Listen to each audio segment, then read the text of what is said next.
नगरपालिका प्रतिनिधि ने सपा के साथ चुनाव लड़ने की घोषणा की। साथ ही 2022 में जीत दर्ज करने का दिया भरोसा। उत्तर प्रदेश में होने वाले नगरपालिका चुनाव को लेकर प्रत्याशी जिस तरह मैदान में तरह तरह के वादे करते हुए नजर आ रहे हैं और जनता के भरोसे को जीतने का प्रयास कर रहे हैं और वर्तमान नगरपालिका अध्यक्ष के ऊपर चुनाव न लड़ने और विकास कार्यों की अनियमितता को दिखाने का आरोप लगा रहे हैं, वहीं नगरपालिका अध्यक्ष के प्रतिनिधि ने प्रेस कॉन्फ्रेंस के माध्यम से मीडिया से वार्ता करते हुए बताया कि हमारा परिवार आज करीब 25 वर्षों से लगातार जनता की सेवा में समर्पित है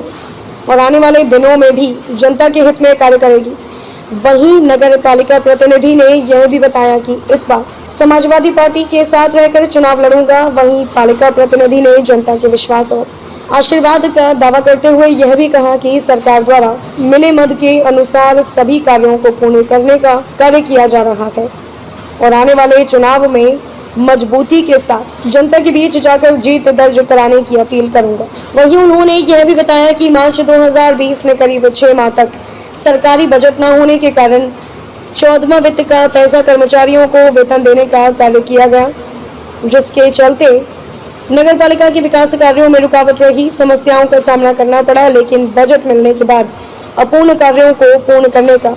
कार्य किया जा रहा है। वहीं नगरपालिका प्रतिनिधि ने बताया कि नगरपालिका अध्यक्ष पद मिलने के कुछ वर्षों तक विकास कार्यों में कोई कमी नहीं रही, लेकिन आपदा के समय बजट को लेकर विकास कार्यों में कमी आई, लेकिन जो बजट आवंटन हुआ उसे ईमानदारी पूर्वक कार्य करने का कार्य किया गया। वहीं उन्होंने बताया कि नगरपालिका के अंदर बजट के अनुसार रोड बनवाने का कार्य किया गया। इसके अलावा छोटी छोटी गलियों में विकास का कार्य हुआ, नाली इंटरलॉकिंग, पटिया लगवाने के साथ गलियों में साफ सफाई का भी कार्य निरंतर किया जा रहा है। जैसा महामारी था उससे लड़ने के लिए, तो इस वजह से काफ़ी महीने, मैं आपको बताना चाहता हूँ आपके चैनल के माध्यम से कि मार्च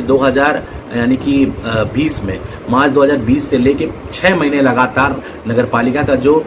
सरकारी सैलरी का जो मद है उसमें एक भी रुपया नहीं आया। जो नगरपालिका आजमगढ़ का 14वां वित्त का योजना का पैसा था, जिससे कि नाली इंटरलॉकिंग, पटिया या फिर बढ़िया बढ़िया रोडें बननी चाहिए थी, उन पैसों से सरकारी कर्मचारियों को तनख्वाह दी गई। जब 6 महीने पैसा नहीं आएगा और जो हम विकास कार्यों के पैसे से कर्मचारियों को पैसा देंगे तो ऑटोमेटिक हमारी नगरपालिका पीछे हो जाती है। इसके बाद जब पैसा आना शुरू हुआ उन 6 महीनों के बाद, तो किसी महीने में भी जो बजट होना चाहिए था वो नहीं हुआ। यानी कि आज की डेट में प्रेजेंट टाइम की मैं आपको बताना चाहता हूँ 1,62,00,000 रुपया सैलरी है पूरे नगरपालिका की प्रति माह, लेकिन किसी भी माह में 1,30,00,000 से 1,40,00,000 से ऊपर का पैसा नहीं आ रहा है, जिसकी वजह से जो आउटसोर्सिंग के कर्मचारी हैं या जो रेगुलरिटी के जो हमारे सरकारी कर्मचारी हैं, कहीं ना कहीं उनको अनदेखी करनी पड़ती है। जब 20-25 लाख रुपए का बजट जब अभाव होगा तो वो हर महीने का आप जोड़ेंगे, तो इसलिए 14-14 महीने की लोगों की तनख्वाह का डिफिसिट चल रहा है। और हमारा ये देनदारी है कि भाई हमको जब भी पैसा मिलेगा, तो ये जियो है सरकार का कि हमको सबसे पहले तनख्वाह ही देना है। तो हमें जब भी पैसा बढ़ के मिलेगा,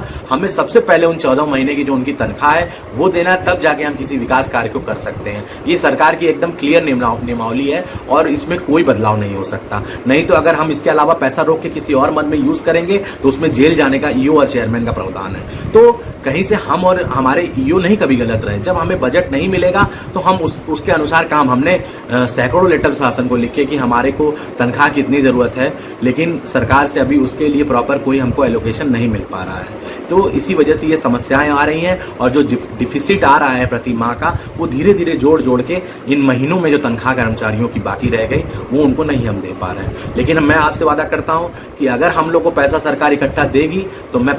सबसे पहले उन कर्मचारियों को तनख्वाह देने का काम करूँगा। 2 साल बहुत अच्छा बीता, लेकिन जब हमारे आपदा का एक मतलब कि कोरोना का जो एक काल आया, उसके बाद जो चीज़ें बदली, जो बजटिंग का जो हम लोग को अभाव पड़ा, यानी 2020 जनवरी से लेके अभी निरंतर जो नगरपालिका में बजटिंग का अभाव है, उसकी वजह से कुछ विकास कार्यों में थोड़ी सी गति धीमी हुई है, ये मैं मानता हूँ। लेकिन जो भी हम लोग को धन का मतलब आवंटन हुआ है, उससे हमने ईमानदारी से कार्य किया है और नगर में जो जरूरी काम थे उनका विकास करने का काम किया है और आगे भी हम लोग करते रहेंगे। आप देखिए, पहले नगरपालिका में कभी भी हॉट मिक्स प्लांट से रोडें नहीं नहीं बनती थी, लेकिन आज शहर में जो भी रोडें नगर पालिका की, हमको जिस अनुसार हमें पैसा मिल रहा है, बजट मिल रहा है, हम हॉट मिक्स प्लांट से रोडें बनवा रहे हैं, जो कि हाईवे और जैसी रोडें उन प्लांट से बनती है और उनमें मजबूती रहती है। उनकी मतलब नवैयत जो है 5 से 6 साल के बीच की रहती है, उससे जल्दी वो रोडें ख़राब नहीं होती हैं। तो नगर पालिका निरंतर अपना काम कर रही है। इसके अलावा छोटी छोटी गलियों में विकास, नाली, इंटरलॉकिंग पट्टिया का कार्य निरंतर चल रहा है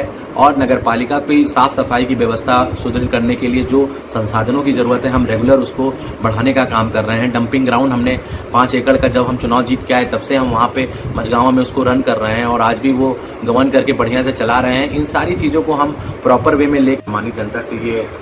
बताना चाहता हूँ कि निरंतर